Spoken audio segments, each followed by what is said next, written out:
So I'm TJ. My wife and I bought a storage facility and we are doing a lot of this stuff DIY, a lot of the maintenance DIY. And here is one of the things that we have to do DIY, fixing the doors. We got problems here.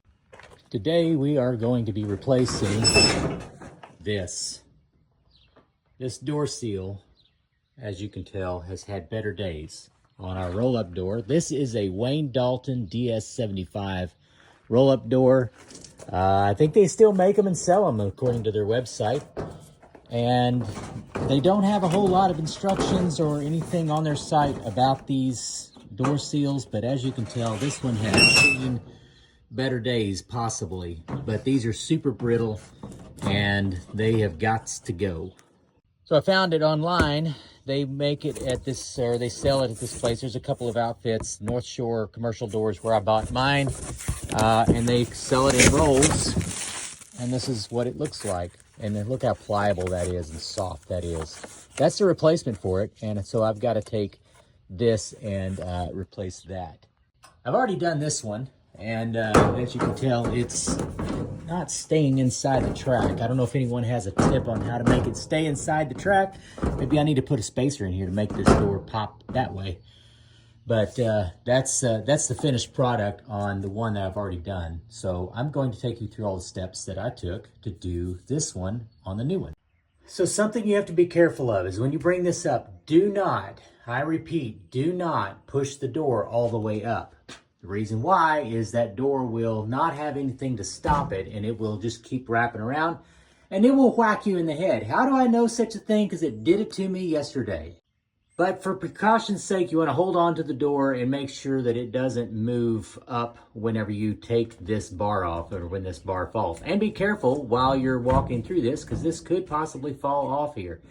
The old seal will hold it there some, but I'm hoping I can take it off so you can see how the seal is on there. And again, I apologize for the lighting, but it's dark in here and light out there. So as you can see, this just raises up and slides out. So just got to raise it up, slide it out, and then slide it down, and then it will come out of there. So now I have this guy off, and it is ready for the next step, which is to remove the rubber. I keep tapping the door to try to get it to brighten. I need to tap the screen, don't I?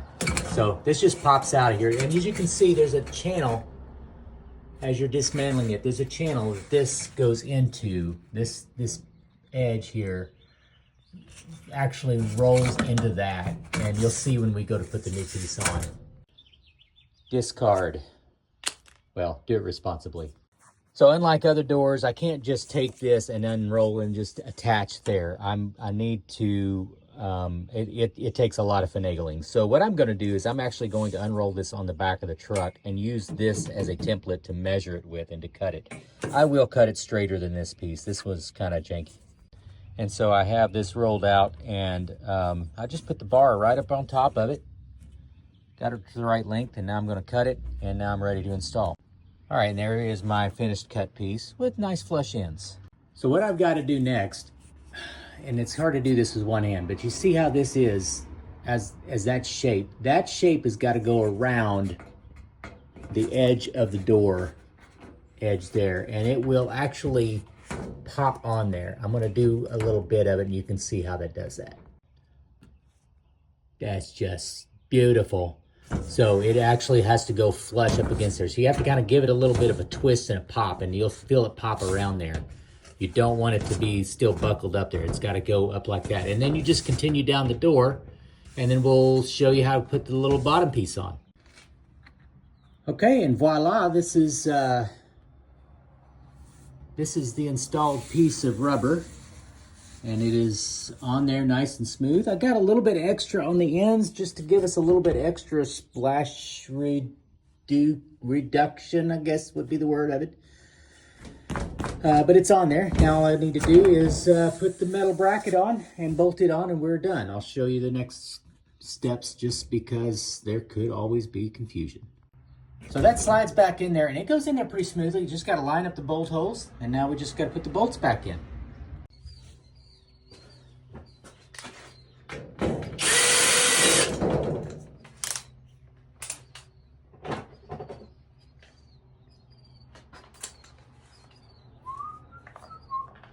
Yep, got the bolt.